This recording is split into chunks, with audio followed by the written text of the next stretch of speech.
పూరా లోకల్. రాజ్యాంగం ఎంత గొప్పదైనా దాన్ని అమలు చేసేవారు చెడ్డవారైతే చెడ్డ ఫలితాలు వస్తాయని ఆనాడు డాక్టర్ బిఆర్ అంబేద్కర్ గారు అన్నారు. గత 5 ఏళ్ల విధ్వంస పాలన మనందరం చూసాం. 10 లక్షల కోట్ల అప్పు చేశారు. ఆంధ్రప్రదేశ్ ని అప్పుల ప్రదేశ్ గా మార్చేశారు. ఒక కొత్త కంపెనీ తీసుకురాకపోగా ఉన్న కంపెనీల్ని పక్క రాష్ట్రానికి తరిమేసే పరిస్థితి మనందరం చూసాం. దేశంలో ఎక్కడైనా పెట్టుబడులు పెడతాం గాని ఒక్క ఆంధ్ర రాష్ట్రంలో మటుకు మేము పెట్టుబడులు పెట్టమని ఆనాడు లూలు సంస్థ ఏకంగా బహిరంగ చెప్తాం జరిగింది. అలాంటి పరిస్థితిలో ఆనాడు ఆంధ్ర రాష్ట్రం ఉంది. ఒక్క రోడ్డు వేయలేదు. కనీసం రోడ్డు పైన ఉన్న గుంటలు కూడా ఆనాడు పూడ్చలేదు. ఒక్క సాగునీటి ప్రాజెక్ట్ పూర్తి చేయలేదు.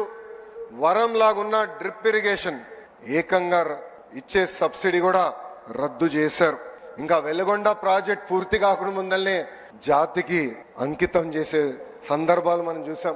కప్పుడు నీళ్లు పోసి కుప్పంకు నీరు తీసుకొచ్చామని ఆనాటి పాలకులు అన్నారు. కడప స్టీల్ ప్లాంట్ కి 2 సార్లు శంకుస్థాపన చేశారు. అక్కడ కనీసం ఒక్క ఇటుక కూడా పడలేదు.